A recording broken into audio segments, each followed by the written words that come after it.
हे प्रभु मुझे बता दो, चरणों में कैसे आऊं। हे प्रभु मुझे बता दो, चरणों में कैसे आऊं। माया के बंधनों से,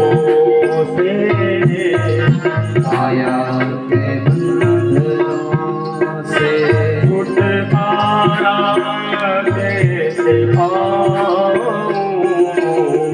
माया के बंधनों से छुटकारा कैसे पाऊं।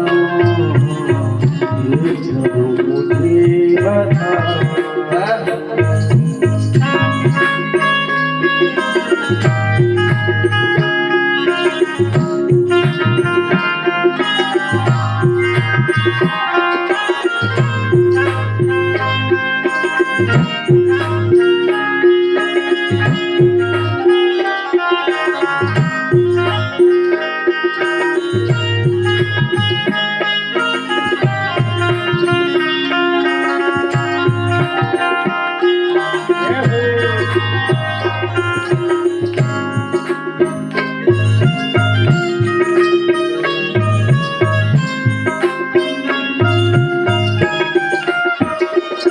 न जानू कोई पूजन, अज्ञानी हूँ मैं भगवन। न जानो मैं कोई पूजन, अज्ञानी हूँ मैं भगवन। न जानू कोई पूजन, अज्ञानी हूँ मैं भगवन। न जानो मैं कोई पूजन, अज्ञानी हूँ मैं भगवन। करता कृपा दयालु, दया कृपा दयालु, करता कृपा दयालु। कृपा दयालु। इसे कैसे मैं दिखाऊं। दया कृपा दयालु, इस कैसे मैं दिखाऊं। हे प्रभु मुझे बता दो।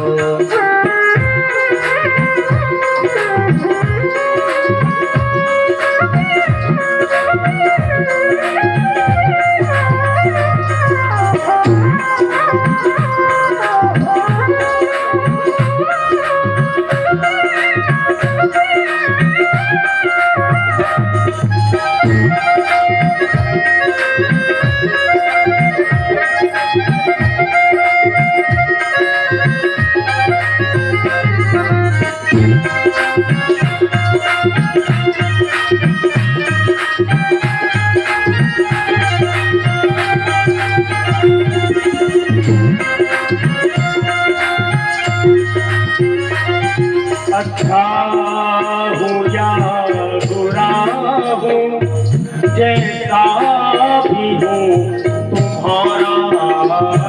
अच्छा हो या बुरा हो, कैसा भी हो तुम्हारा।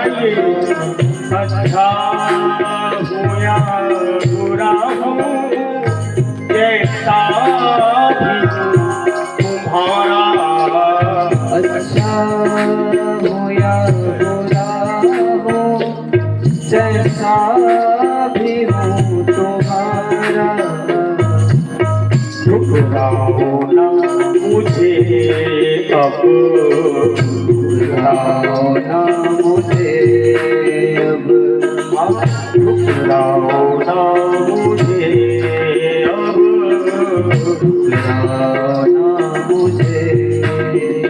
चरणों में सर झुकाऊं। ठुकराओ ना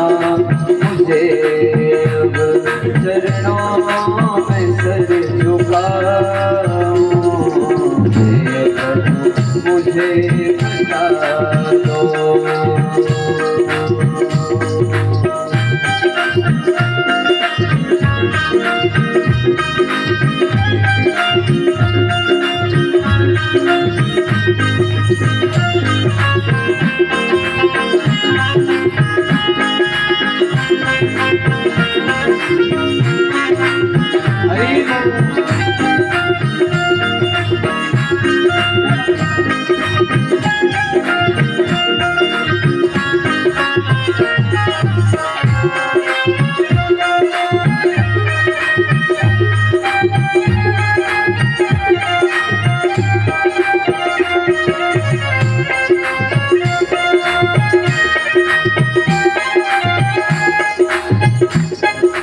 हूँ पतित स्वामी, तुम हो पतित पावन। मैं हूँ पतित स्वामी, तुम हो पतित पावन। मैं हूँ पतित स्वामी, तुम हो पतित पावन। मैं हूँ पतित स्वामी, तुम हो पतित पावन। अब गुण भरा हृदय में, अब गुण भरा हृदय में, अब गुण भरा हृदय में, अब गुण भरा हृदय में। इसके मैं दिखाऊं, अब गुण भरा हृदय में, इसे कैसे मैं दिखाऊं। सब मुझे आशीर्वादो, चरणों में से आऊं। हे प्रभु मुझे बता दो, चरणों में कैसे आऊं। हे प्रभु मुझे बता दो, चरणों में कैसे आऊं। हे प्रभु मुझे बता दो, चरणों में कैसे आऊं। माया के बंधनों से छुटकारा कैसे पाऊं। माया के बंधनों से छुटकारा कैसे पाऊं। हे प्रभु मुझे बता दो, हे प्रभु मुझे बता दो, हे प्रभु मुझे बता दो, हे प्रभु मुझे बता दो। हे प्रभु मुझे बता दो।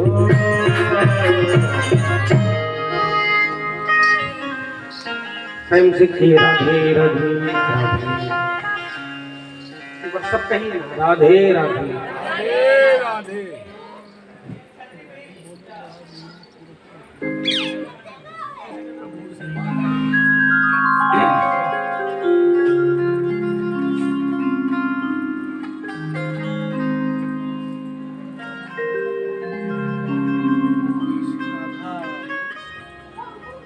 आज पंचम दिवस की कथा चाहे 7 दिन की हो, चाहे 9 दिन की हो, चाहे 11, चाहे 15, कथा पीछे ही चलती है। आज जैसे 9 दिन की है तो आज जहां पहुंचना था वहां अभी नहीं पहुंची है, कल जहां पहुंचना चाहिए था वहां भी नहीं पहुंची है, अभी पीछे ही चल रहे हैं।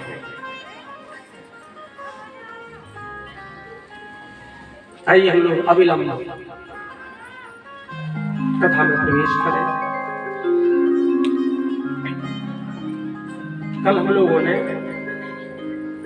तृतीय स्कंद की कथा श्रवण की थी।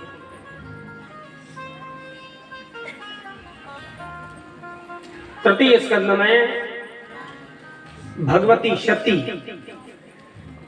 अपनी देह का त्याग करती है।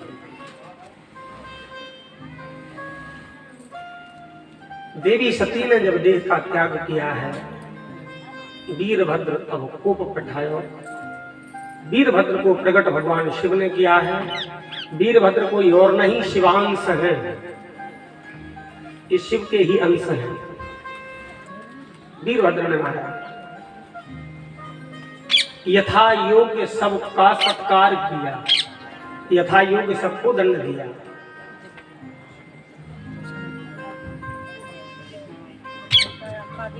मैं स्मरण करा दूं, अभी आप मनु जी महाराज की कन्याओं के वंश का वर्णन सुन रहे थे। 3 कन्याओं का, आकृति, देवहूति, प्रसूति। इन 3 कन्याओं के वंश का वर्णन भागवत में प्रथम वर्णन किया गया है। इसके बाद में श्री सुखदेव जी कहते हैं, राजन, मनु जी महाराज के 2 पुत्र हैं, उनमें से एक पुत्र का नाम है उत्तानपाद। उत्तानपाद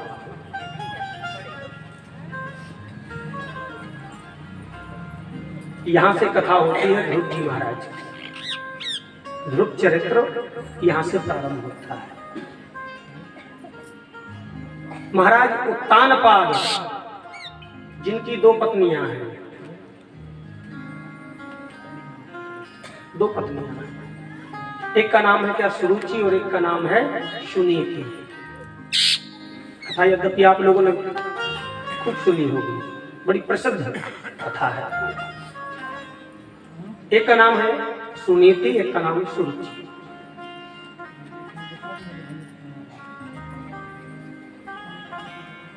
बड़ी रानी है सुनीति, छोटी रानी है सुरुचि। देवी सुनीति के यहाँ कोई पुत्र नहीं हो रहा था, तो स्वयं सुनीति ने उत्तानपाद महाराज से कहा है, स्वामी आप ऐसा करें, आप कोई साधारण व्यक्ति नहीं, अब राजा है, राजपुरुष हैं आप, और राजा के यहाँ अगर पुत्र नहीं होता है तो ये उचित नहीं है, इसलिए आप कृपा करके एक और विवाह कर लीजिए। स्वयं सुनीति ने ये बात कही है। यद्यपि राजा ने बार बार मना किया, परंतु फिर भी सुनीति के इस आग्रह के सामने राजा को झुकना पड़ा। राजा ने दूसरा विवाह किया। दूसरा विवाह किससे हुआ? सुरुचि से। सुरुचि से दूसरा विवाह हुआ है उत्तानपाद। जैसे ही सुरुचि को ब्याह करके लाए हैं महाराज, दरवाजे पर खड़े हुए, सुनीति बड़ी प्रसन्न है, आज आरती का थाल लिए है, आरती घुमाने को आ गई, आरती घुमाने के लिए आ गई। सुरुचि ने तुरंत पूछा, ये कौन? सास है क्या हमारी? कहा नहीं, तुम्हारी सास नहीं है। कहा ये बड़ी रानी है। अच्छा, ये सास नहीं है तो सौत है? दूर करो इसको मेरी नजर से। अभी महल में प्रवेश नहीं हुआ, महल में अभी प्रवेश भी नहीं हुआ। सुनीति ने सोचा चलो हो गया, कोई बात नहीं, समझ में आ जाएगा, भविष्य में बाद में समझा देंगे, नया नया मामला है। महाराज जैसे ही महल में गई और जाते ही रुष्ट अपने पति से कहा, क्या हुआ, क्या कारण है तुम्हारे रुष्ट होने का, क्रोधित होने का? कहा सबसे पहले तो सुनीति को महल से बाहर करो। कहा क्यों? वो बड़ी अच्छी रानी है, तुम चिंता मत करो, तुम्हें अपनी छोटी बहन की तरह रखेंगी। का नहीं, निश्चित है अगर सुनीति यहाँ रहेगी तो हमारे यहाँ भी संतान नहीं होगी, निश्चित है, क्योंकि उसकी बुरी छाया इस महल पर पड़ी है। हाँ, तो पहले उसको बाहर निकाल। राजा बड़े दुखी हुए। रानी सुनीति ने ये बात सुन ली, सुनीति ने ये बात सुन ली। राजा कह नहीं पा रहे हैं कि सुरुचि क्या चाहती है, परंतु सुनीति आज आई है पास में और कहने लगी, प्रभु स्वामी क्या बात है, आप इतने दुखी क्यों हैं? कहा कुछ नहीं, ऐसे ही बात। सुनीति कहती हैं, आप बिल्कुल भी चिंता न करें, आप प्रसन्न रहें, आपके यहाँ एक पुत्र हो जाए, इससे बढ़कर के हमें अपने प्राण भी नहीं है। मैं जाकर के वन में कुटिया बना के रह लूंगी। ध्यान दीजिएगा इस कथा को, अभी समझना है बाद में हमें ये कथा है क्या। कुटिया बना करके रहने लगी। अब भी सुरुचि को चैन नहीं पड़ा, अब भी चैन नहीं पड़ा, तो कहती है कि हमारे यहाँ अभी भी संतान नहीं होगी। क्यों? हमने ज्योतिषी को बताया है, वैसे झूठ कह रही है। तो ज्योतिषी ने कहा है कि अगर बड़ी रानी वन में एक बांस बांध है, बड़ा सा बांस, उसमें एक दही की हंडी लटका दे ऊपर, 41 दिन तक उस बांस पर या उस हंडी पर कोई पक्षी बैठने ना पावे और ना कोई जीव जंतु उसको छू सके, अगर यह अनुष्ठान बड़ी रानी पूरा कर लेती हैं तब हमारे यहाँ संतान है। अब और विडंबना राजा के सामने 41 दिन रात जगना पड़ेगा। भाई पता नहीं कौन सा जीव जंतु कब आ जाए, पक्षी है उड़ते उड़ते 1 सेकंड में बैठ जाए क्या। पुनः सुनीति के यहाँ राजा उत्तानपाद पहुंचे हैं और कहने लगे देखो वो दुष्टा और अपना ने क्या क्या करवाएगी उनसे, परंतु सुनीति ने वह भी स्वीकार किया। 41 दिन पर्यंत महाराज उसकी रक्षा की हंडी की। अरे समय व्यतीत हुआ, समय व्यतीत हुआ,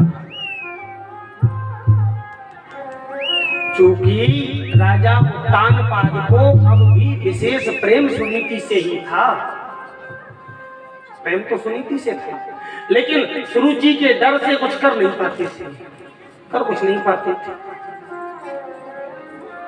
सुनीति जो कहती थी, सुरुचि जो कहती थी, सो राजा को वह मानना पड़ता था। समय व्यतीत हुआ, दोनों के यहाँ, ये भगवत गति है, भगवान की कृपा, दोनों के यहाँ एक पुत्र हुआ। हाँ, यहाँ वन में भी एक पुत्र हुआ और वहां महल में सुरुचि के यहाँ भी एक पुत्र ने जन्म लिया।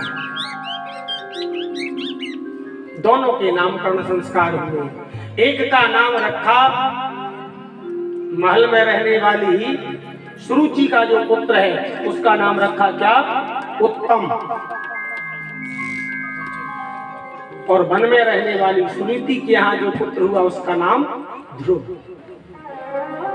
ध्रुव नाम रखा।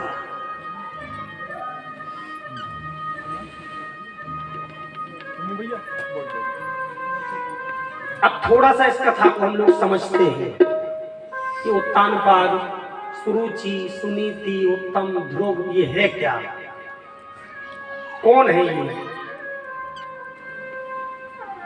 उत्तानपाद, उत्तानपाद किसको कहते हैं? हम सब उत्तानपाद हैं, हम सब जितने भी जीव हैं ना, प्राणी मात्र उत्तानपाद है। ये सब कथा हम सब की कथा है, हम सब उत्तानपाद हैं। उत्तानपाद हम सब कैसे हैं?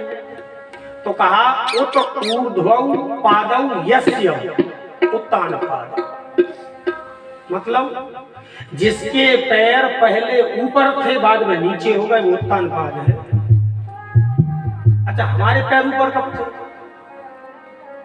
गर्भ में जीव उल्टा लटका रहता है, सिर नीचे होता है, पैर ऊपर होते हैं, और बाद में जब हमारा जन्म होता है तो फिर हम सीधे हो जाते हैं। तो पूर्व में मतलब पहले जिसके पैर ऊपर और सिर नीचे, लेकिन बाद में सीधा हो जाएगा, वह उत्तानपाद है। हम सब उत्तानपाद हैं।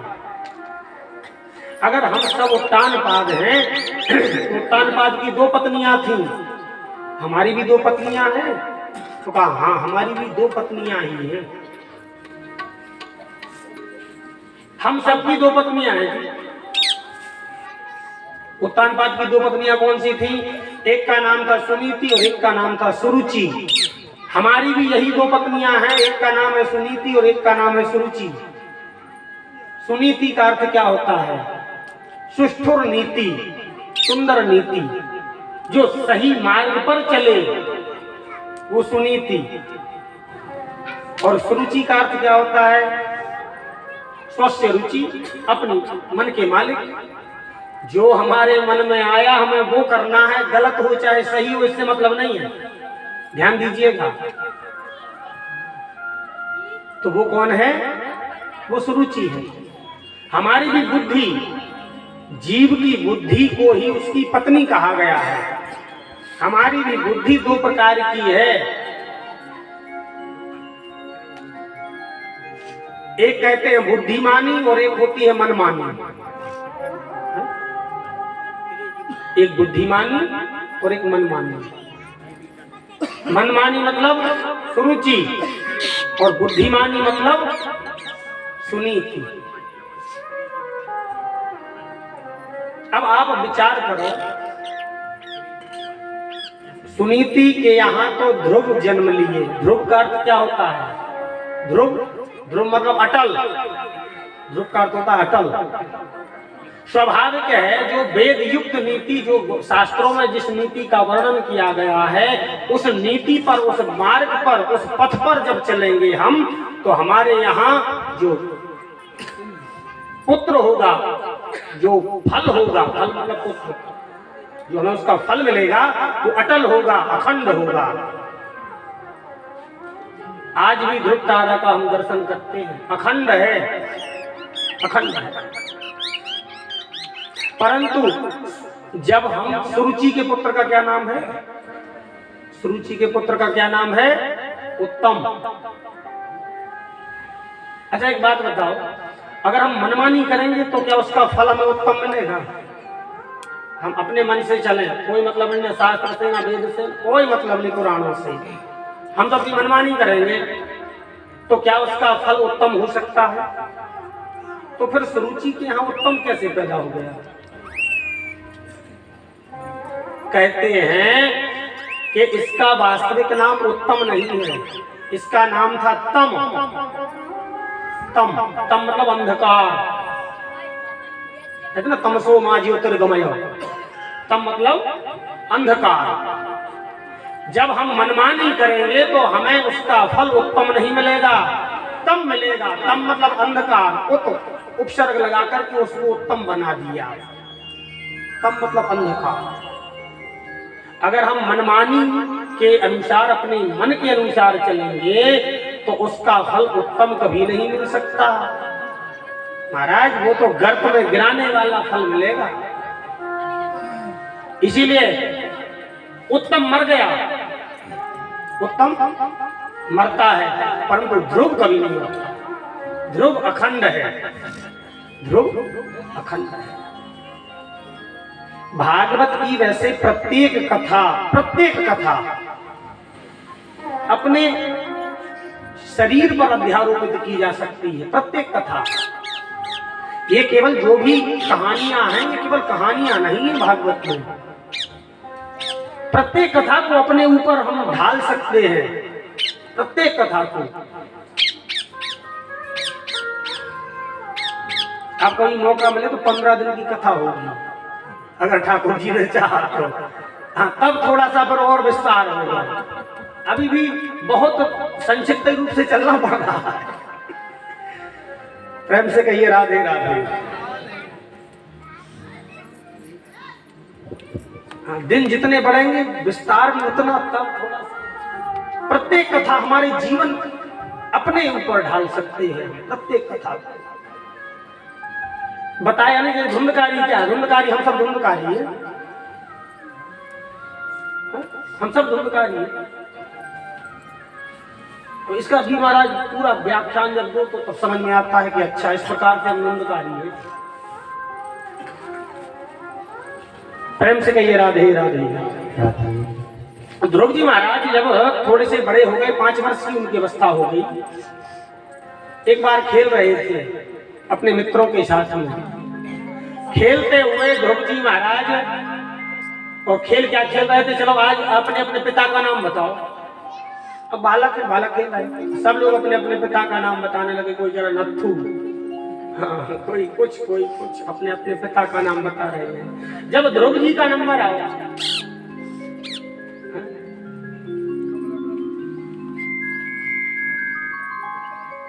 जब ध्रुव जी का नंबर आया तो ध्रुव जी कहते मुझे तो अपने पिता का नाम ही पता नहीं। माँ ने आज तक हमें अपने पिता का नाम ही नहीं बताया, कौन है मेरे पिता। एक सज्जन वहीं से निकल रहे थे, उन्होंने कहा बेटा तुम्हें अपने पिता का नाम पता नहीं है? माँ ने बताया नहीं है? वो नहीं, मैं बताता हूँ, मैं बता रहा हूँ आज तुम्हारे पिता कौन है। बताओ कौन है? इस राज्य के जो राजा है ना वो तुम्हारे पिता है। अच्छा, यहाँ के महाराज मेरे पिता है? तो कहा हाँ बेटा। नन्हे से 5 वर्ष की अवस्था है अभी ध्रुव की, बालक ध्रुव की 5 वर्ष। 5 वर्ष का हुआ नन्हा सा बालक कहने लगा, जब आज हमें अपने पिता का पता चल गया तो क्यों ना जाकर के पिता की गोद में बैठ जाएं। दौड़ा दौड़ा ध्रुव गए, दौड़े दौड़े वहां गए और पिताजी उसी समय राज सिंहासन पर आरूढ़ हैं, बैठे हुए हैं, राज सिंहासन पर बैठे हुए हैं। बगल में छोटी माँ खड़ी है ध्रुव की, और ध्रुव जी जैसे गए और ऐसे हाथ उठाया है, दोनों हाथों को उठाया, पिताजी मुझे गोद में ले लो, मुझे गोद में ले लो। आज उत्तानपाद सुरुचि के डर से अपने बालक को गोद में नहीं ले सकते, गोद में नहीं लिया। आज नन्हा सा बालक अपने छोटे छोटे से हाथों को फैलाए खड़ा है, पिताजी गोद में ले लो मुझे। परंतु गोद में ले नहीं सके राजा। जब गोद में नहीं ले सके, वहीं खड़ी हुई छोटी माता सुरुचि ने देखा, हे बालक कौन है तू? अपना परिचय बताया है ध्रुव जी ने। ओहो, तो तू उसका बेटा है, उसका लड़का है, तुझे शायद पता नहीं है, तू इस गोद में बैठने का अधिकारी नहीं, तू इस गोद में नहीं बैठ सकता, चल जाए यहां से। छोटे से ध्रुव ने बड़ी मासूमियत सा प्रश्न किया, मासूमियत सा चेहरे से, महाराज माँ एक बात बताओ, क्या मैं इनका पुत्र नहीं? तो है, अगर मैं इनका पुत्र नहीं हूँ माँ, अगर मैं इनका पुत्र हूँ तो मैं अपने पिता की गोद में क्यों नहीं बैठ सकता माँ? तब सुरुचि ने जो बात कही ना, बड़ी विचित्र बात कही। सुरुचि कहती है, अरे बालक, इस गोद में तू नहीं बैठ सकता। क्यों नहीं बैठ सकता? क्योंकि इस गोद में बैठने का अधिकार महाराज के पुत्र को नहीं है, मेरे पुत्र को है।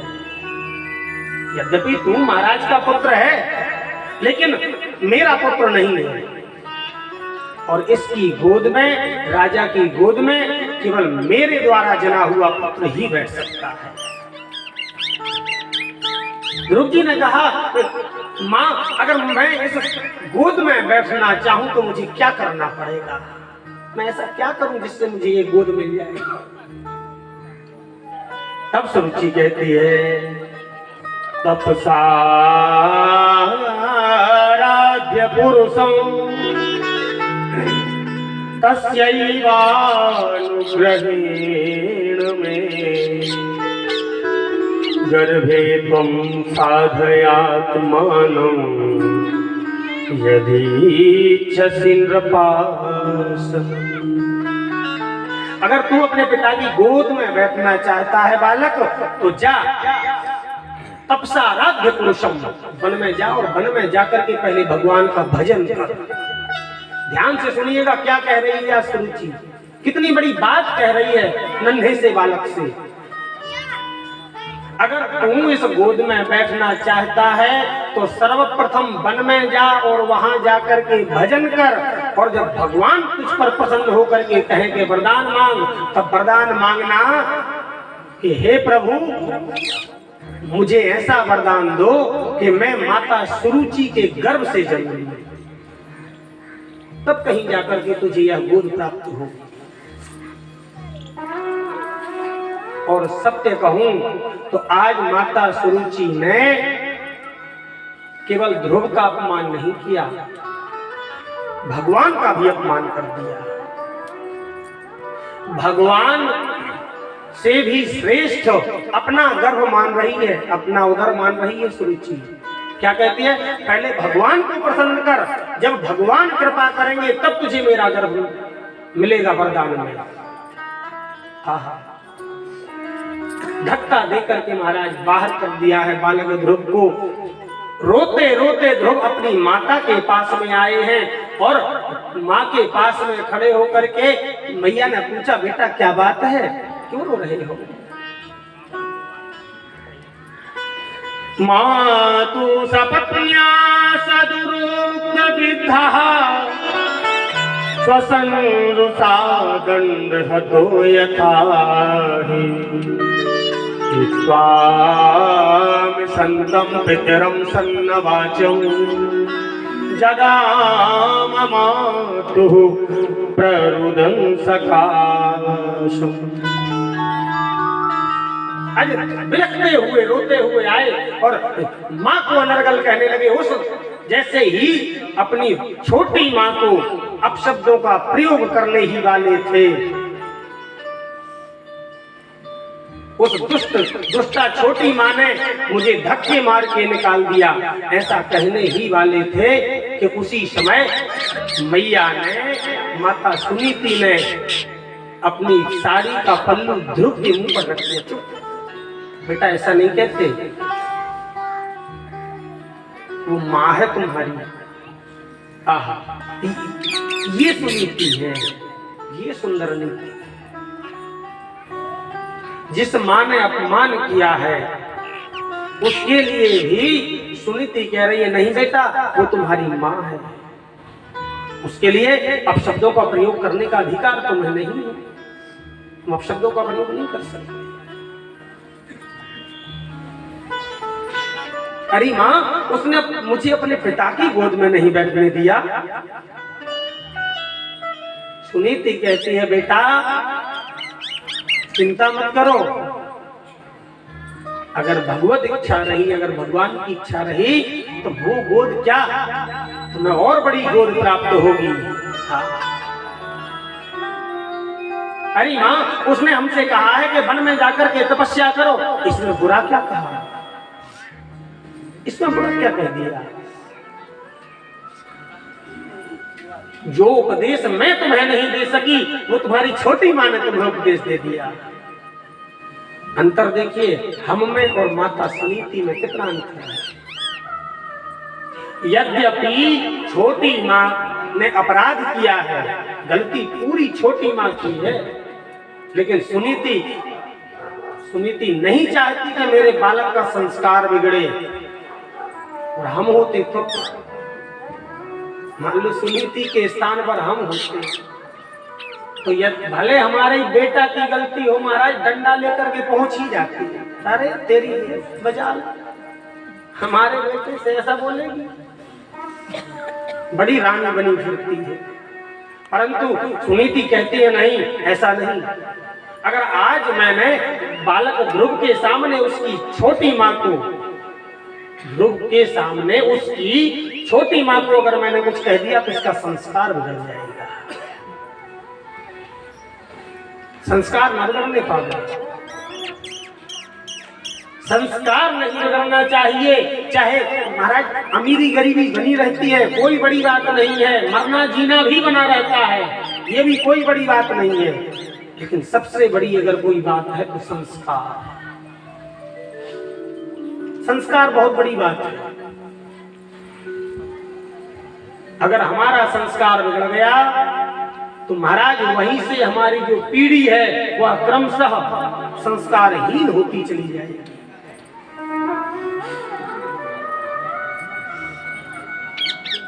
संस्कार देने का भी एक समय होता है, ध्यान दीजिएगा। माताएं विशेष रूप से श्रवण करें इस बात को, क्योंकि बालक की प्रथम गुरु अगर कोई होता है तो माँ है, प्रथम गुरु माँ है, दूसरे नंबर पर पिता है और तीसरे नंबर पर टीचर, पढ़ाने वाला। प्रथम गुरु माँ है, ध्यान देना आप लोग। संस्कार देने का एक समय होता है, संस्कार देने का एक समय होता है। अगर उस समय हमने बालक पर ध्यान नहीं दिया तो समझ लो तो फिर उसमें संस्कार नहीं आएगा। कौन सा समय है संस्कार देने का? नीति कहती है लालयेत पंचवर्षाणि 10 वर्षाणि ताडये प्राप्ते तु 16 वर्षे पुत्र मित्र वदाचरी।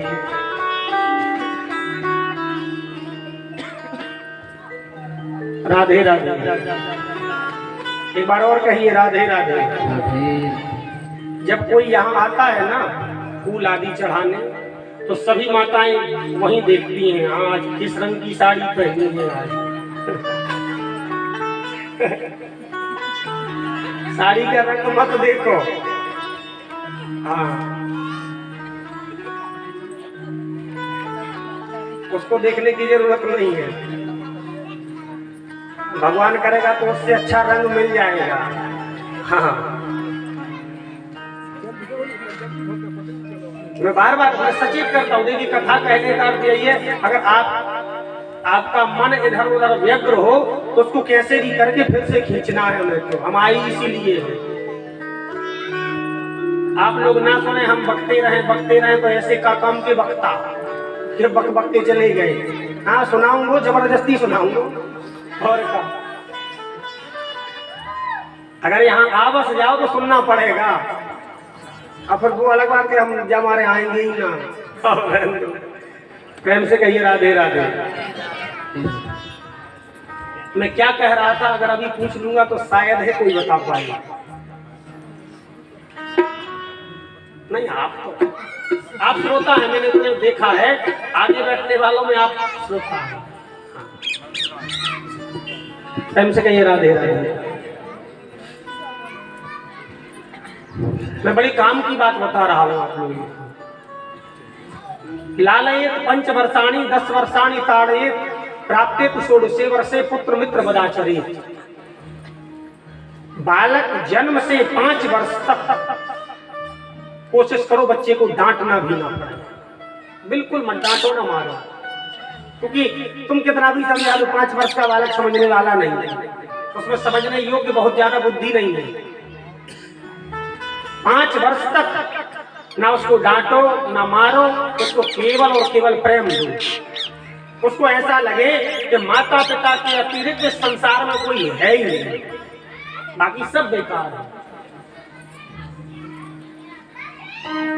लालयेत 5 वर्षाणि 5 वर्ष तक।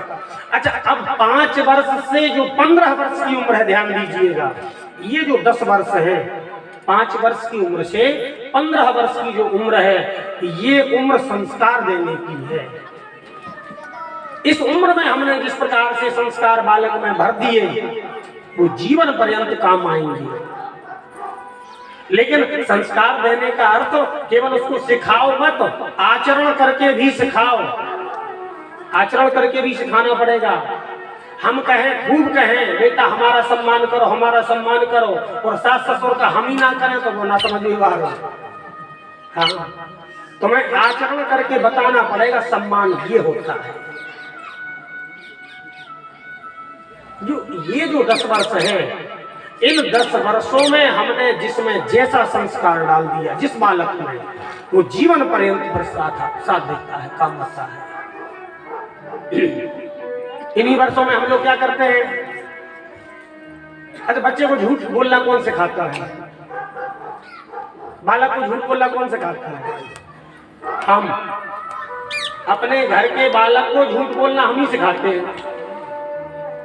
एक बार क्या हुआ, एक सज्जन लेटे हुए थे, उनका एक नन्हा सा बालक 5-7 साल का बच्चा था, तो बैठा। तभी दरवाजे से किसी ने नॉक किया, आवाज दरवाजा सांकरे से खटखटाई। अब जो अंदर लेटा था वो समझ गया, ओ जरूर पक्की बात है, ये वही आदमी आया है जिसके हमें 10,000 रुपए देने हैं, क्योंकि उसने कल कहा था कि मैं कल आऊंगा। ध्यान दीजिएगा, तो ये वही होगा, ये वही होगा जिसके हमें 10,000 रुपए देने हैं। तो अपने छोटे से बेटा को बुलाया, जाओ बेटा, जाकर के वो जो आए हैं वो हमें अभी पूछेंगे कि पापा कहाँ हैं, तो जाकर के कह देना कि पापा घर पे नहीं है। अब वो छोटा सा बालक गया, साकर खोला, वही हुआ। उसने पूछा, क्यों बेटा पापा कहाँ हैं? तो वो छोटा सा बालक कहता है कि पापा कह रहे हैं कि बोलाओ पापा घर पे नहीं है। अब उसने ऐसा कह दिया। अब महाराज जब शाम को उसकी क्लास ली गई, बोलना भी नहीं आता, तुझे ये भी नहीं पता क्या कहना चाहिए। जब मैंने कहा था कि पापा घर पे नहीं है, केवल इतना कहना, तो ये क्या जरूरत थी कहने की कि पापा कह रहे हैं कि पापा घर पे नहीं है। अब बताओ झूठ कौन बोलवा रहा है? किसने झूठ बोलने की शिक्षा दी बालक को? हमने। हम अपने बालक को स्वयं झूठ बोलना सिखाते हैं। कई को हमारा जो वृद्ध लोग हैं ना, अब तो थोड़ा सा गैस का सिस्टम आ गया है, नहीं तो पहले क्या होता था, जो वृद्ध लोग हैं ना, जो हम गांव में रहे छोटे में, हम छोटे से थे तो हम भी देखते थे बूढ़े बूढ़े लोग बैठ जाएंगे बाहर चबूतरा पे, बीड़ी यहाँ फंसाए हैं, हाँ, और फिर निकाली। अब माचिस रखते नहीं थे अपने पास में, माचिस नहीं रखते थे, तो एक अपने छोटा सा कोई बेटा होगा तो उसको कहेंगे जाओ चूल्हे में से जला के ले आओ। हाँ, देखा हुआ बता रहा हूँ। तो फिर वो छोटा सा बालक जाएगा चूल्हे में, 1 दिन लेके आएगा, 2 दिन लेके आएगा, 4, 8, 10 दिन, फिर एक ना एक दिन सोचेगा ये है क्या, जरा हम भी तो देखें। हाँ, अब एक आध दिन लेकर के आया तो महाराज उसने शुरू कर दिया धुआं निकालना, तो फिर उसको हम मारते हैं। अरे इतना छोटा होकर के बीड़ी पीता है, सिगरेट पीता है, कुछ सिखाया किसने? किसने सिखाया है? अगर नन्हे से बालक के सामने हम उचित आचरण करेंगे तो उसको सिखाने की जरूरत नहीं है, हमारे आचरण से वो अपने आप सीखेगा, अपने आप सीखेगा। इसलिए ये संस्कार देने का समय है। लाल 5 वर्षाणी, 5 वर्ष तक मारो मत, और 10 वर्षाणी ताड़े, 5 से 15 वर्ष की जो उम्र है बालक को समझाओ, समझाने पर नहीं मानता है डांटो, डांटने पर नहीं मानता है तो महाराज फिर छोड़ो मत। हाँ? लेकिन वही बालक जब 15 वर्ष से 16वें वर्ष में प्रवेश कर जाए तो नीति कहती है प्राप्ते 16 वर्षे पुत्र मित्र बदाचारी। जब वही बालक 16 वर्ष का हो जाए तो फिर उसको पुत्र मत मानो, फिर तो हमारा फ्रेंड है, दोस्त है हमारा। ये पिता को ऐसा मानना चाहिए, अब हमारा ये दोस्त है। वैसे भी कहावत है हमारे यहाँ कि बाप का, बेटे का जूता जब बाप के पैर में आने लगे तो फिर उसको बेटा न मान करके दोस्त मान लेना चाहिए। प्रेम से कहिए राधे राधे। सुनीति नहीं चाहती है कि मेरे बालक का संस्कार बिगड़े, तो आज जिस माँ ने डांटा है, आज जिस माँ ने डांटा है उसके लिए भी अपशब्दों का प्रयोग नहीं करने दे रही है। नहीं बेटा, ऐसे नहीं कह सकते। और जो शिक्षा उसने तुम्हें दी है माँ, वो शिक्षा जल्दी कोई दे नहीं सकता। अच्छा, तो माँ एक बात बताओ, भगवान कहाँ रहते हैं? अब मैया ने सोचा कि बालक है, इसको ऐसे ही पूछ रहा है, तो कहा कि वन में रहते हैं भगवान। ऐसे ही कह दिया। मैया को क्या पता कि रात को उठ के चला जाएगा। मैया ने कह दिया हाँ हाँ वन में रहता है भगवान। अच्छा, आज ध्रुव जी सोए हैं, मैया भी सो गई हैं। रात को ध्रुव जी की निद्रा भंग हुई, उठे हैं ध्रुव जी महाराज, माँ को प्रणाम किया है। माँ को प्रणाम करने के बाद में वन की ओर चल दिए। अब मैं जाऊंगा, अब मुझे राजा की गोद में नहीं, अब मुझे भगवान की गोद में बैठना है। अब मैं राजा की गोद की जरूरत नहीं है, अब मैं भगवान की गोद में बैठूंगा। ऐसा मन में विचार करके महाराज चले जा रहे हैं। मार्ग में नारद जी ने देखा, अरे ये बालक तो बड़ा ओजस्वी है, तेजस्वी है, जरा परीक्षा तो ले लें, ये वन में जा रहा है, भगवान को प्राप्त कर पाएगा कि नहीं। तो नारद जी आए और नारद कहते हैं अरे बालक कहाँ जा रहा है? तो कहा मैं वन में जा रहा हूँ, जंगल जा रहा हूँ। जंगल क्यों जा रहे हो? क्योंकि वन में भगवान रहते हैं, मैं भगवान का दर्शन करना चाहता हूँ। नारद जी कहते अरे बेटा तुमसे किसने कह दिया कि वन में भगवान रहते हैं? मेरी माँ ने कहा। नहीं, वन में भगवान नहीं रहते, वन में शेर रहता है। वन में शेर रहता है, भालू रहता है, और तुम इतने छोटे से हो, कोई शेर के सामने फंस जाओगे अगर तो नाश्ता के बराबर भी नहीं हो तुम, इतने नेक से छोटे से तो हो। जाओ वापस चले जाओ। अब ध्रुव जी ने पूछा आप अपना परिचय दें, आप कौन हैं? तो कहा मैं नारद। कहा तुम नारद नहीं, तुम झूठे हो, तुम ढोंगी हो, पाखंडी हो, तुम नारद हो ही नहीं सकते। अरे मैं नारद क्यों नहीं हो सकता? मेरी माँ तो कह रही थी, एक बार सुना रही थी कथा, तो कह रही थी कि नारद सब जीवों को भगवान की ओर ले जाने का काम करते हैं, और मैं भगवान की ओर जा रहा हूँ, तुम हमसे कह रहे घर जाओ, हट ढोंगी पाखंडी हो, तुम नारद नहीं हो। हाँ, प्रसन्न हो गए नारद जी, बस मैं यही सुनना चाहता था बेटा तुम्हारे मुझ से। अच्छा, वन में जाकर के क्या करोगी? कहा क्या करूंगा? वन में जाऊंगा, कुछ ना कुछ तो करना पड़ेगा भगवान के लिए। भगवान कैसे मानेंगे कि हमारे लिए वन में आए हो? कुछ जाप तो करोगे। ओहो, जो तुमने मैया से पूछा ही नहीं कि वहां जाकर के करना क्या है। नारद जी कहते ये मैं बता देता हूं। हाँ आप बता दो। आज नारद जी ने अपना चेला बनाया है, ध्रुव जी को मंत्र दिया है, द्वादशाक्षर मंत्र का उपदेश दिया है, और कहा है कि इस मंत्र का जाप तुम जाकर के मथुरा में करना। मथुरा भेजा है।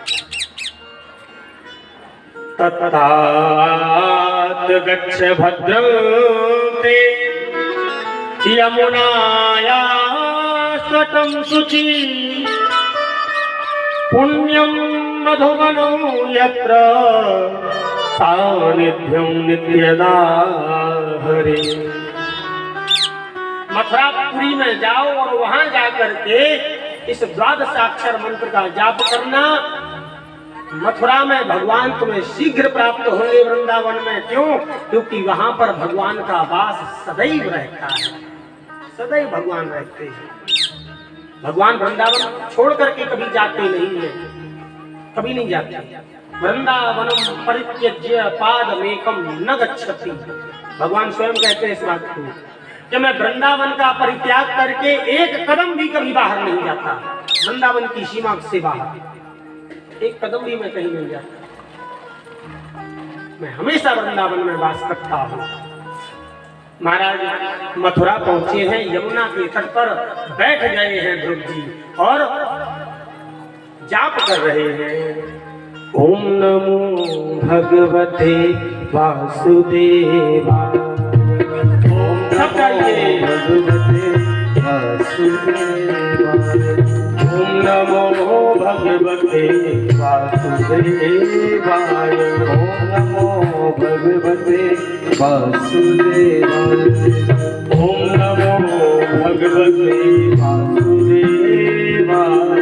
ओम नमो भगवते वासुदेवाय। वासुदेवाय प्रभु नंदनंदनाय। वासुदेवाय प्रभु नंदनंदनाय। वासुदेवाय प्रभु नंदनंदनाय। वासुदेवाय प्रभु नंदनंदनाय। ओम नमो भगवते वासुदेवाय। ओम नमो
सकते हैं, पीछे वाले भी अगर चाहें तो गा सकते हैं, केवल आगे वाले ही नहीं, पीछे वाले भी गा सकते हैं, है ना।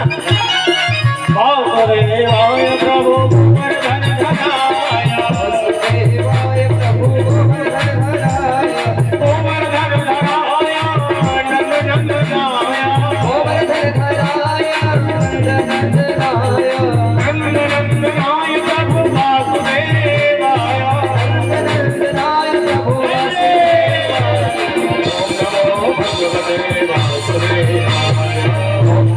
भगवते वासुदेवाय, ओम नमो भगवते वासुदेवाय, ओम नमो भगवते वासुदेवाय, ओम नमो भगवते वासुदेवाय, ओम नमो भगवते वासुदेवाय, ओम नमो भगवते वासुदेवाय, ओम नमो भगवते वासुदेवाय, ओम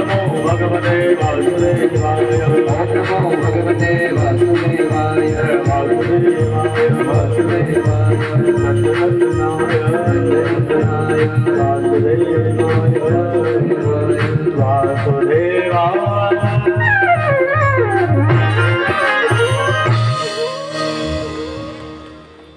बोलिए योगल सरकार की जय हो।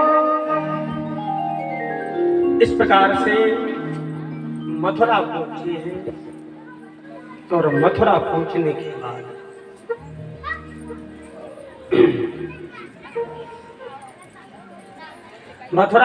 के बाद महाराज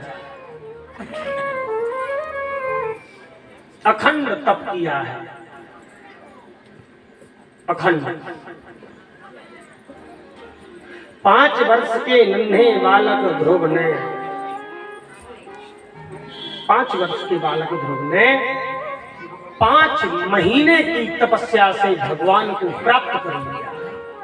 ध्यान दीजिएगा, 5 महीने के बालक ध्रुव ने 5 महीने की तपस्या केवल और केवल 5 महीना तप किया और भगवान प्रसन्न हो गए। कैसे हो गए भैया? हमारा तो जीवन बीत गया, अभी तक झलक नहीं दिखी और उनको ऐसे साक्षात्कार हो गया। कारण है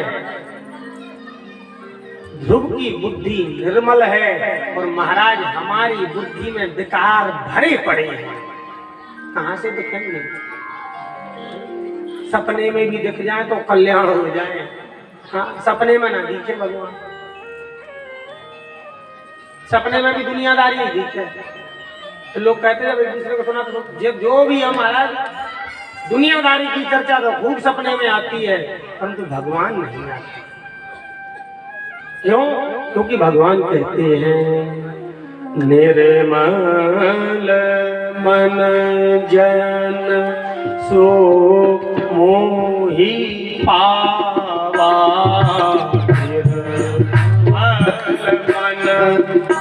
जन सो मोहि पावा, निर्मल मन जन सो मोहि पावा, निर्मल मन जन सो मोहि पावा, मोहि कपट छल खेल न भावा, मोहि कपट छल खेल न भावा, मोहि कपट छल खेल न भावा। भगवान को क्या पसंद है? बताइए, भगवान को क्या पसंद है? राजभोग, रबड़ी, रसगुल्ला कुछ पसंद नहीं है। वस्त्र आभूषण बिल्कुल नहीं है। गंगाजल ये बिल्कुल भी नहीं है। भगवान क्या ग्रहण करते हैं पता है? भगवान हमारे मन को स्वीकार करते हैं। भगवान मन ग्राह्य है, मन को ग्रहण करने वाले हैं। लेकिन कौन सा मन? तो कहा निर्मल मन जन सो मोहि पावा। निर्मल हो मन, हाँ, मल युक्त ना हो, विकारों से युक्त ना हो। हम लोगों का जो मन भी, अच्छा, हम लोगों का बड़ी विडंबना है हम लोगों की, सही बताओ। ना हमारा मन लगता है, ना हमारा तन लगता है, ना हमारा धन लगता है। हम भगवान को देते सब कुछ है, लेकिन वास्तव में देते कुछ नहीं, कुछ नहीं देते। हम तो उनमें से हैं तो जो मंदिर भी जाते हैं, मंदिर जब हम दर्शन करने जाते हैं भगवान के, तो चप्पल भी ऐसी जगह उतारते हैं कि दिखाई देती रहे, कोई लेके न भाग जाए। और मंदिर में जाकर के बड़े प्रेम से प्रार्थना करते हैं, पता है कैसे? फिर भगवान के सामने खड़े हो जाएंगे। त्वमेव माता च पिता त्वमेव, त्वमेव बंधु च सखा त्वमेव। बड़े प्रेम से बोलते हैं इस बात को, लेकिन तरीका देखिए बोलते कैसे हैं।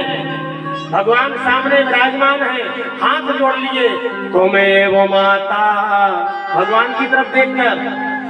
तब तक ध्यान आया चप्पल ना ले गया हो कोई, तो चप्पल को चपेता त्वमेव।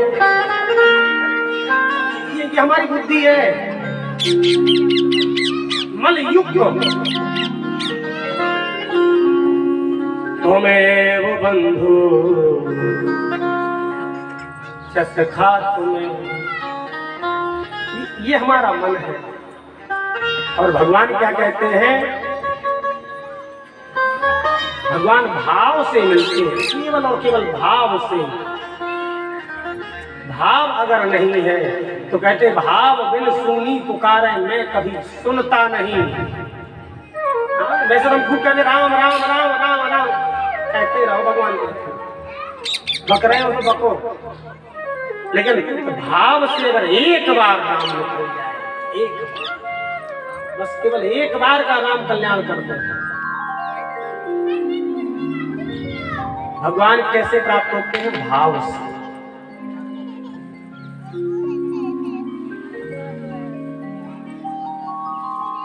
हम लोग बाजार में भी अगर जाते हैं ना, तो छोटी सी छोटी चीज भी, साधारण सी सब्जी हमें बिना भाव के नहीं मिलती। भाव भी कुछ पूछते हैं ना, भैया क्या रेट है बैगन का, आलू का क्या रेट है, क्या भाव है। बिना भाव के हमें साधारण सी वस्तु नहीं मिलती, तो भगवान क्या इतने सस्ते हैं? इतने सस्ते हैं। भाव बिना बाजार में वस्तु मिले न मोल। भाव के बिना में कोई भी वस्तु बाजार में मिलती नहीं है। साधारण सी सब्जी वगैरह भी लेने जाते हैं, तो उसका भी हमें भाव करना पड़ता है। भाव बिना बाजार में वस्तु मिले न मोल। भाव बिना हरि क्यों मिले। जब साधारण सी वस्तुएं हमें बाजार में बिना भाव के नहीं मिलती हैं, तो क्या भगवान बिना भाव के मिल जाएंगे? बताइए पीछे वाले, मिल जाएंगे क्या? नहीं मिल सकते। इसलिए भाव सहित हरि बोल, जय जय श्री राधे। भाव के साथ बोलो, प्रेम के साथ बोलो। भाव की आवश्यकता है, केवल और केवल भाव की। भाव के अतिरिक्त और भगवान को कुछ नहीं चाहिए, केवल भाव। अगर हमारे अंदर भाव है महाराज, अच्छा भोले को भगवान जल्दी मिलते हैं, भोले को भगवान जल्दी मिलते हैं। और जो हम लोग की बुद्धि भोली नहीं रही, बात तो ये हो गई, हम लोग भगवान को अपनी बुद्धि से पकड़ना चाहते हैं। तो भगवान कहते तुम्हारे पिताजी आ जाए तो ना पकड़ पाओ। अपनी बुद्धि से हमें पकड़ पाओगे क्या? क्योंकि मैं बुद्धि का विषय नहीं हूं, मैं भाव का विषय हूं। बुद्धि से एक बार क्या हुआ, एक सज्जन थे, वो कहते देखो आज एक पेन और कागज लेकर के निकले घर से। आज हम देखते हैं भगवान ने क्या क्या गलतियां की हैं। भगवान ने सृष्टि को बनाया है तो आज भगवान की गलतियां छांटते हैं, भगवान ने कौन कौन सी गलतियां की हैं। महाराज पेन कागज लिया, देखा उन्होंने एक बड़ा सा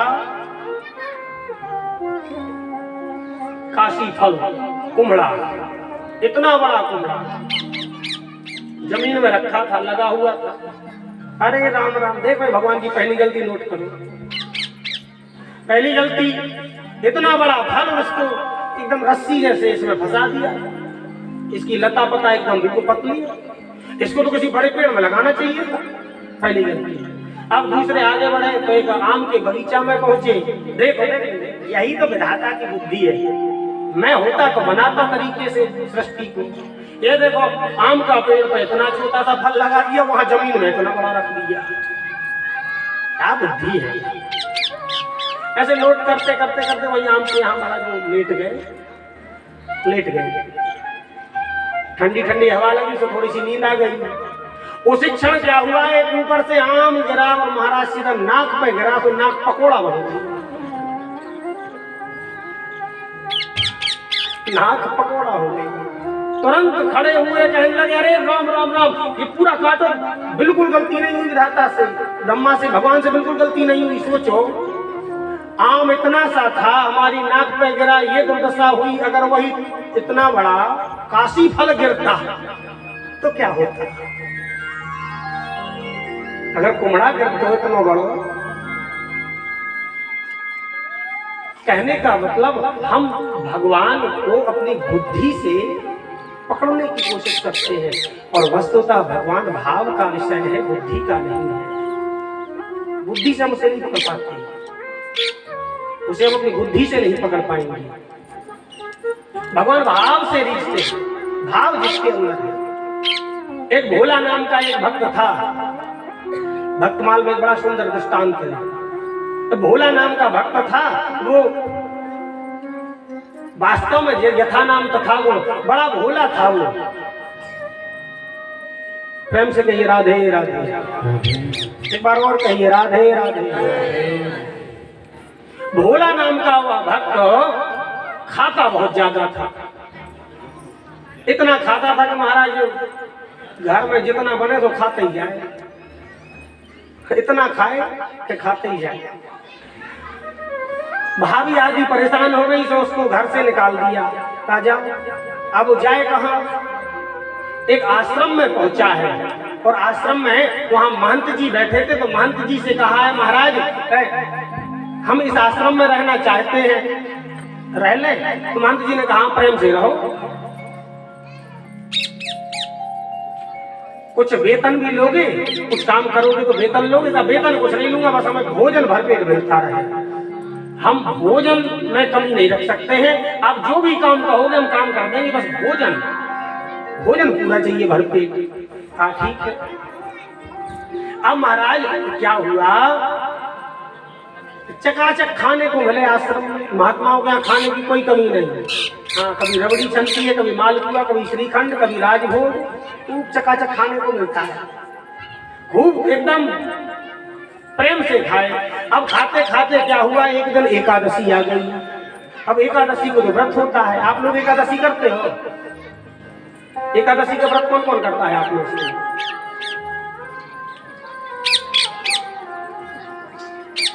कुछ लोग तो कह रहे हैं पड़ोस में हाथ उठा रहे तो मैं उठा दूं कि ना उठाऊं, ऐसे ऐसे कर रहे हैं।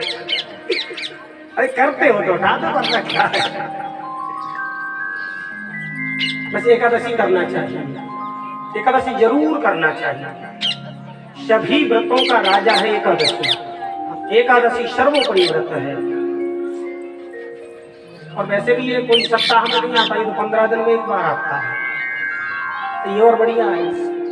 और विज्ञान भी इस बात को कहता है कि 15 दिन में एक दिन अगर जो व्यक्ति अपने पेट को थोड़ा सा भूखा रखता है तो उससे उसको बड़ी फायदे होते हैं। कहते हैं कैंसर नामक जो बीमारी है ना, अगर 15 दिन में एक दिन अपने पेट को भूखा रखो, और वो पूरा दिन नहीं रखना है, मान लो प्रातः काल से लेकर के लगभग 3 बजे तक, तो उसको कैंसर भी नहीं होता। ये मैंने एक बार अखबार में पढ़ा था। तो 15 दिन में एक बार व्रत करना चाहिए एकादशी का। अब आश्रम में रहता था, रोज तो चकाचक खाता था, आज एकादशी आई तो आज देख रहा है क्या बात है, रसोई में अभी तक आग नहीं जल रही। हमें तो भूख लग रही है, रसोई में अब तक आग ना जली।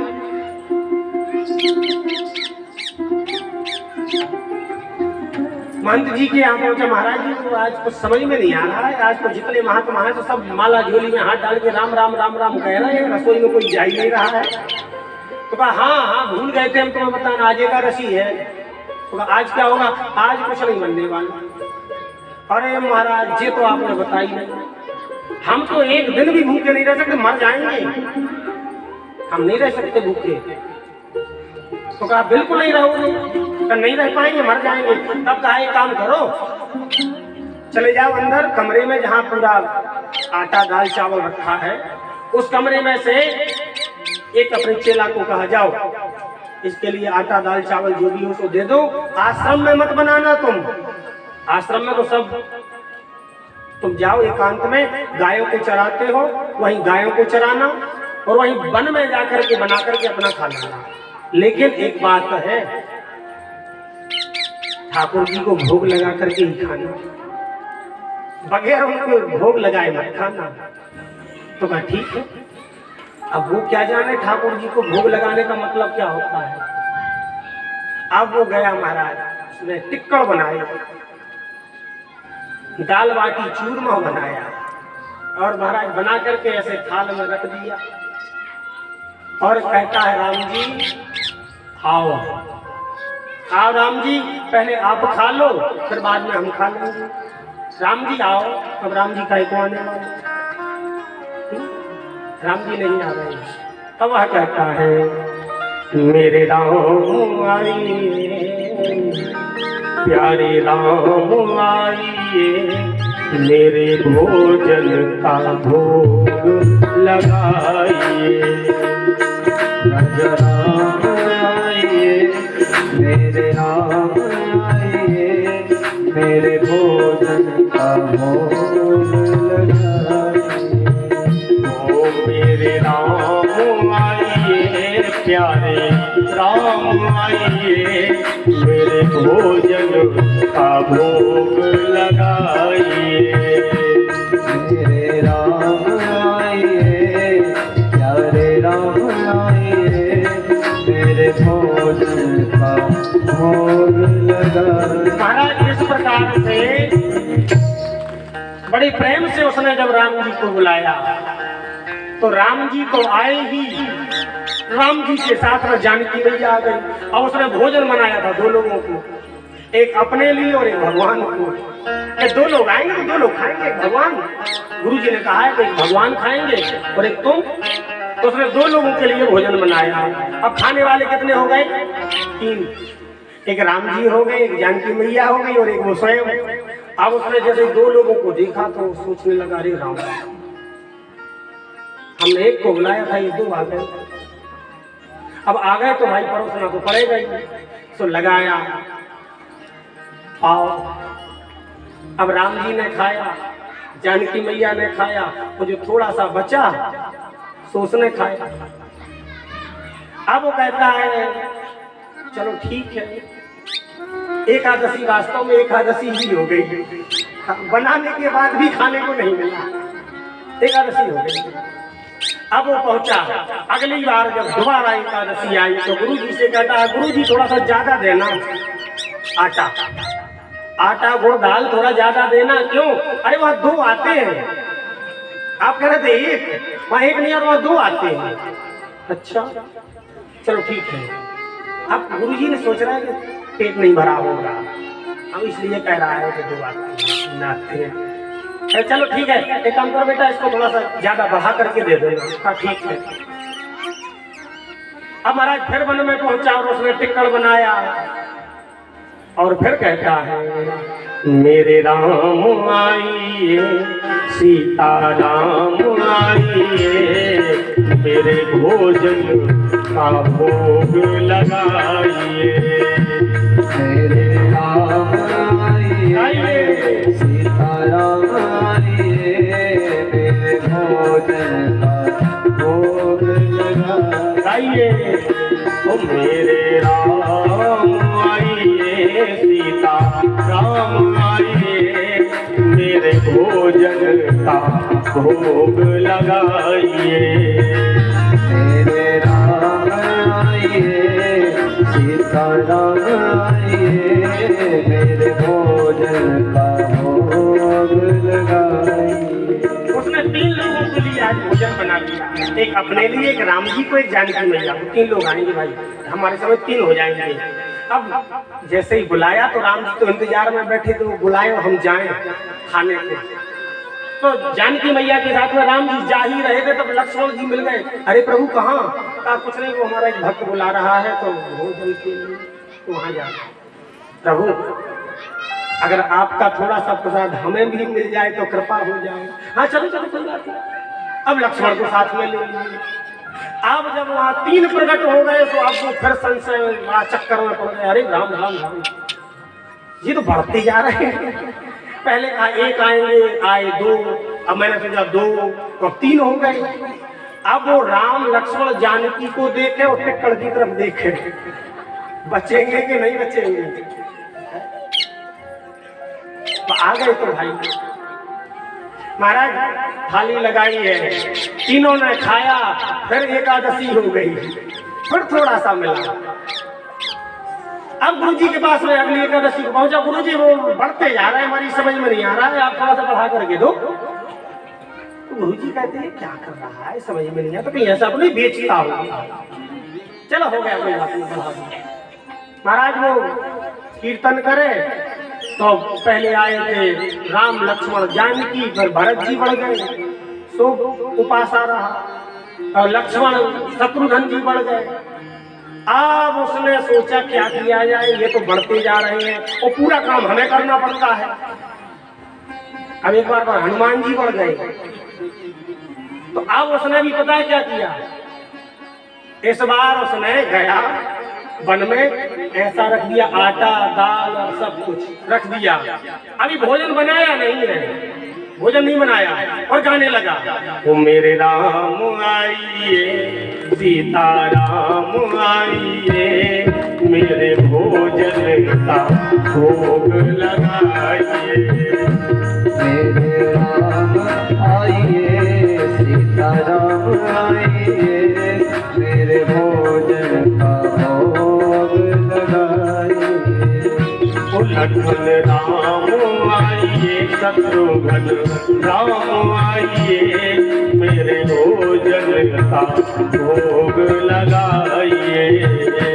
लक्ष्मण राम आइए, शत्रुघ्न राम आइए, मेरे भोजन का भोग लगाइए। महाराज जैसे कहा उसने आइए तो सब पूरी फौज इकट्ठी आ गई। राम लक्ष्मण जानकी हनुमान आप खड़े हो गए। हाँ भक्तराज बड़ी जोर की भूख लगी है, लगाओ पत्तल। भक्तराज कहते हैं ऐसे ही पत्तल न लग जाएगी महाराज,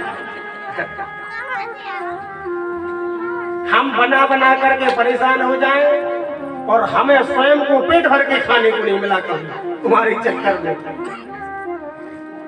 फिर आपको मैंने बुला लिया है, अब आगे का काम भी आप करो। हमारी तो गई दूसरे के खेत में घुस जाएंगे, कितना बनाएंगे तो कहा फिर क्या किया जाए। कहा एक पत्ता ऐसे बिछा दिया। राम जी से कहा प्रभु आप और मैया जानकी तो यहाँ बैठे, 2 लोगों को कुछ नहीं करना है और बाकी सब काम करेंगे। भोजन तुम बनाओगे, आज हम पहले खाएंगे, कभी हमें नहीं मिला तुम्हारे चक्कर में।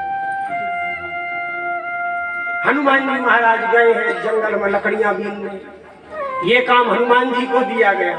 लकड़ियां बीन करके हनुमान जी लाए और आग फूंक रहे हैं लक्ष्मण लाल। लक्ष्मण की आग फूंक रहे हैं, शत्रुघ्न आटा गूंथ रहे हैं, और तब कहीं जाकर के भोजन बना। अब गुरुजी को ऐसा लगने लगा था कि ये जरूर झूठ बोलता है, ये आटा दाल जो भी यहाँ से ले जाता है, कहता है कि वहाँ जनसंख्या बढ़ती जा रही है तो यहाँ से वो आटा दाल भी बड़ा बड़ा करके ले जाता था, जरूर ये आटा दाल बेचता है। तो गुरुजी आज पीछे पड़ गए थे, वहीं छुट करके सब कुछ देख रहे थे। गुरुजी को दिखाई कुछ नहीं दे रहा और वो सब कुछ सेवा बता रहा है। गुरुजी को केवल दिखाई क्या दे रहा है कि है कोई नहीं लेकिन आग जलने लगी, है कोई नहीं लेकिन आटा लगाया जा रहा है। आहा, आज गुरुजी के आंसू बह उठे। इसका नाम है भोला और वास्तव में ये भोला है। आज गुरुजी स्वयं भोला के चरणों में गिर गए। अरे गुरुजी आप ये क्या कर रहे हैं, बताओ ऐसा इतना बड़ा हमसे आप हम पर। अरे भोला तू वास्तव में वंदनीय है, लेकिन भोला एक कृपा मुझ पे कर दे। मैं देख रहा हूं, मुझे दिखाई कुछ नहीं दे रहा है, लेकिन मैं समझ गया हूं कि यहाँ क्या हो रहा है। केवल एक कृपा मुझ पर कर दे, अपने भगवान से कह दो कि हमें भी दर्शन दे। तब भोला गया राम जी के यहाँ। वो तो भाई कोई भगवान है, लेकिन इसका मतलब आप हमारे गुरुजी को नहीं दिख रहे। हम तो सोच रहे थे हमारे गुरुजी को भी दिख रहे होंगे, हमें भी।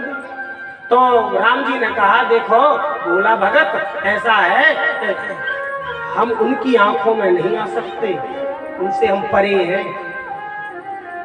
तो गुरुजी के पास में आया, गुरुजी हमारी आपकी आंखों में कोई अंतर है का? क्यों?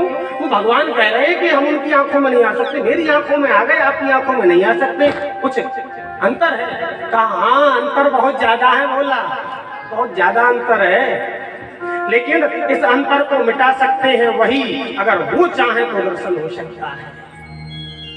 पुनः राम जी के यहाँ भोला गया है और भोला ने कहा है प्रभु अगर आज आप हमारे गुरुदेव को दर्शन नहीं देंगे तो आज से मैं भोजन नहीं करूंगा।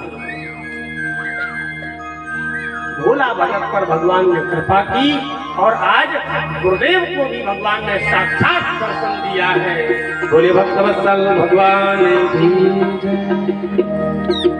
कहने का भाव, कहने का अर्थ यही है कि भगवान इस चीज से रिश्ते हैं भाव, केवल प्रेम भाव के बस में है भगवान, भाव के बस में है भगवान।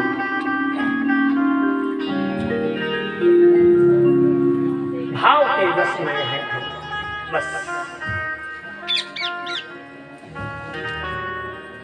महाराज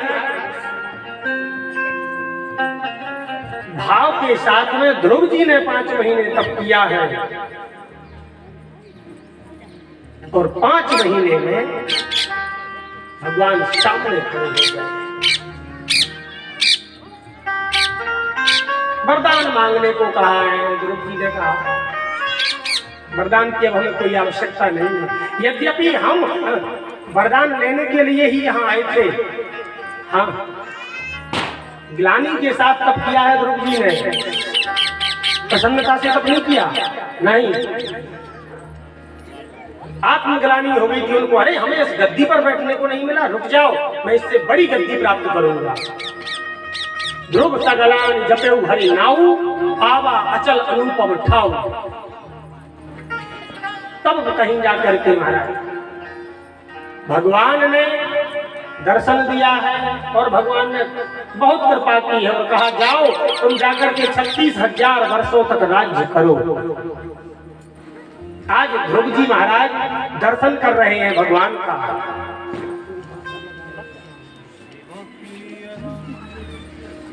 प्रेम से कहिए राधे राधे।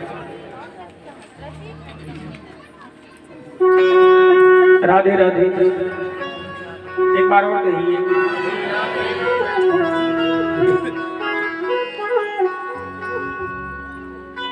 ध्रुव जी महाराज आज दर्शन कर रहे हैं भगवान का। कैसा स्वरूप है भगवान का, कितना दिव्य स्वरूप है। आइए हम लोग भी थोड़ा सा भगवान के इसी छवि का अवलोकन करें। सब लोग बड़े प्रेम से गान करेंगे। वो तेरी बाकी यादान ओ सांवरे, तेरी बाकी यादान ओ सांवरे, मुझे तेरा दीवाना बना दिया। ओ सांवरे मुझे तेरा दीवाना बना दिया। तेरी बाकी यादान ओ सांवरे, तेरी बाकी यादान ओ सांवरे, तेरी भोली यादान ओ सांवरे, तेरी भोली यादान ओ सांवरे, मुझे तेरा दीवाना बना दिया। मुझे तेरा दीवाना बना दिया। तेरा टेढ़ा मुकुट तेरी टेढ़ी छटा, तेरा टेढ़ा मुकुट तेरी टेढ़ी छटा, तेरा टेढ़ा मुकुट तेरी टेढ़ी छटा, तेरा टेढ़ा मुकुट तेरी टेढ़ी छटा, तेरा टेढ़ा मुकुट तेरी टेढ़ी छटा, तेरा टेढ़ा मुकुट तेरी टेढ़ी छटा, तूने हमें भी आशिक बना दिया। तूने हमें भी आशिक बना दिया। तूने हमें भी आशिक बना दिया। तूने हमें भी आशिक बना दिया।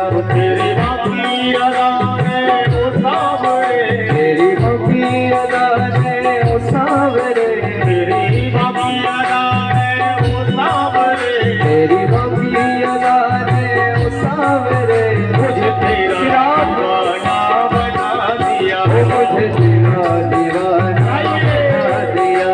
मुझे तेरा दीवाना बना दिया। मुझे तेरा दीवाना बना दिया।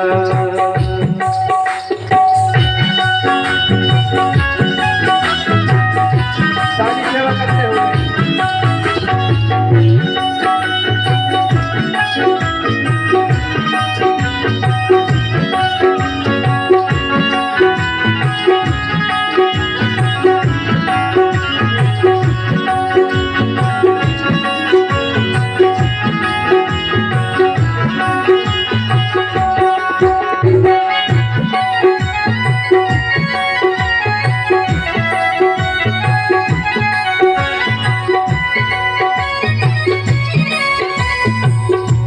बड़े प्रेम से बड़े भाव के साथ।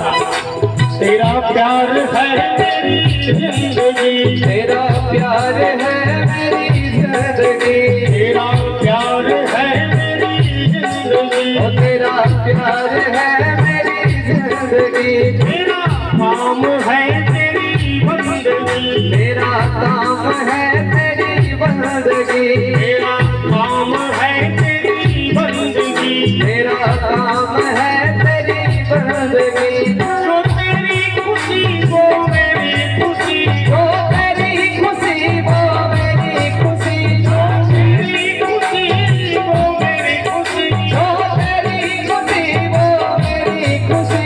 तेरे हुस्न का ये कमाल है, तेरे हुस्न का ये कमाल है, तेरे हुस्न का ये कमाल है, तेरे हुस्न का ये कमाल है। मुझे होश है ना ख्याल है, मुझे होश है ना ख्याल है, मुझे होश है ना ख्याल है, मुझे होश है ना ख्याल है। तूने साथ ऐसा चला दिया, तुझे साथ ऐसा बना दिया। तेरी बाकी यादान सांवरे, तेरी बाकी यादान ओ सांवरे, मुझे तेरा दीवाना बना दिया। मुझे तेरा दीवाना बना दिया। मुझे तेरा दीवाना बना दिया। मुझे तेरा दीवाना बना दिया। तेरा टेढ़ा मुकुट तेरी टेढ़ी छटा, तेरा टेढ़ा मुकुट तेरी टेढ़ी छटा, तेरा टेढ़ा मुकुट तेरी टेढ़ी छटा, तेरा टेढ़ा मुकुट तेरी टेढ़ी छटा। तूने हमें याद बना दिया। ओ तूने हमें भी आशिक बना दिया। तूने हमें याद आशिक बना दिया, तूने हमें भी आशिक बना दिया।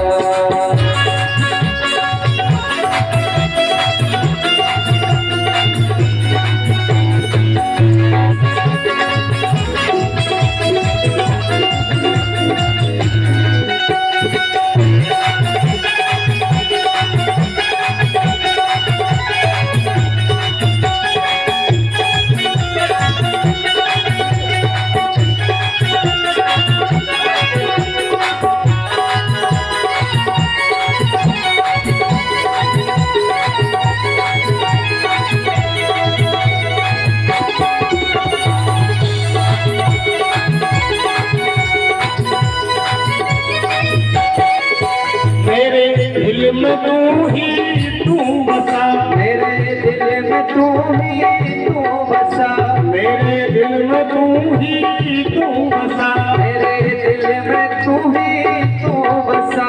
मुझे छाया तेरा ही नशा, मुझे छाया तेरा ही नशा, मुझे छाया तेरा ही नशा, मुझे छाया तेरा ही नशा। मैं जिस्म हूँ मेरी जान तू, मैं जिस्म हूँ मेरी जान तू, मैं जिस्म हूँ मेरी जान तू, मैं जिस्म हूँ मेरी जान तू। तेरा जादू जब से सवार है, तेरा जादू जब से सवार है, तेरा जादू जब से सवार है, तेरा जादू जब से सवार है। मुझे चैन है ना करार है, मुझे चैन है ना करार है, मुझे चैन है ना करार है, मुझे चैन है ना करार है। तूने हमें भी जीना सिखा दिया, तूने हमें भी जीना सिखा दिया, तूने हमें भी जीना सिखा दिया, तूने हमें भी जीना सिखा दिया। तेरी बाकी अदाएं उसावरे, तेरी बाकी अदाएं उसावरे, तेरी बाकी अदाएं उसावरे, तेरी बाकी अदाएं उसावरे, तेरी बाकी अदाएं उसावरे, तेरी बाकी अदाएं उसावरे। मुझे तेरा दीवाना बना दिया, मुझे तेरा दीवाना बना दिया, मुझे तेरा दीवाना बना दिया, मुझे तेरा दीवाना बना दिया। तेरा तेरा मुझसे तेरी तेरी घटा, तेरा तेरा मुझसे तेरी तेरी घटा, तेरा तेरा मुझसे तेरी तेरी घटा, तेरा तेरा मुझसे तेरी तेरी घटा। तूने हमें भी आशिक बना दिया, तूने हमें भी आशिक बना दिया, तूने हमें भी आशिक बना दिया, तूने हमें भी आशिक बना दिया, तूने हमें भी आशिक बना दिया, तूने हमें भी आशिक बना दिया। तूने जादू में हाथ चला दिया, तुझे जादू ऐसा चला दिया, तूने जादू में हाथ चला दिया, तुझे जादू ऐसा चला दिया। तूने हमें भी जीना सिखा दिया, तुझे हमें भी जीना सिखा दिया, तूने हमें भी जीना सिखा दिया, तूने हमें भी जीना सिखा दिया। राधे राधे गोविंद गोविंद राधे गोविंद राधे, राधे राधे गोविंद गोविंद राधे, राधे गोविंद गोविंद राधे, गोविंद राधे राधे गोपाल राधे, गोविंद राधे राधे गोपाल राधे, राधे राधे गोपाल राधे, गोविंद राधे राधे गोपाल राधे, गोविंद राधे गोपाल राधे, गोविंद राधे गोपाल राधे, गोविंद राधे गोपाल राधे, गोविंद राधे गोपाल राधे, राधे राधे गोविंद गोविंद राधे, राधे राधे गोविंद गोविंद राधे,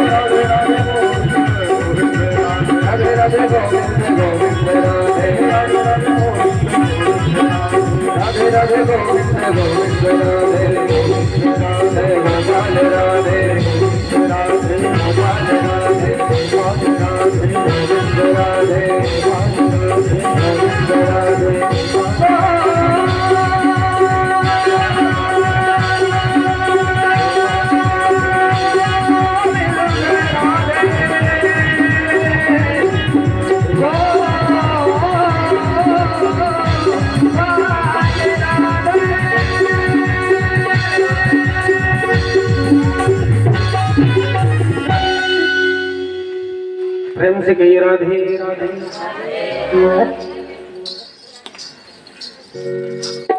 इस प्रकार से ध्रुव जी महाराज ने भागवत का एक एक प्रसंग इतना बड़ा है कि 2-2 घंटे का एक एक प्रसंग है महाराज। हाँ, और एक दिन में 10, 15, 20 प्रसंग कहने पड़ते हैं। तो इसीलिए कहा जाता है ना, समासद व्यास योग्यता। कोई प्रसंग अगर विस्तार से ले लो तो फिर किसी को बिल्कुल संक्षिप्त करके आगे बढ़ना होता है। ध्रुव चरित्र से कथा प्रारंभ हुई थी और 3:45 बज गए। ध्रुव जी का चरित्र अभी भी चल रहा है ना। अब थोड़ा सा संक्षिप्त रूप से आगे बढ़ेंगे। ध्रुव जी महाराज आज भी ध्रुव लोक के रूप में, ध्रुव तारे के रूप में हमें दर्शन होता है उनका। आगे चल करके महाराज एक बैन नामक दुष्ट राजा हुआ है इसी वंश में, और ध्रुव जी के वंश का और वर्णन किया गया है।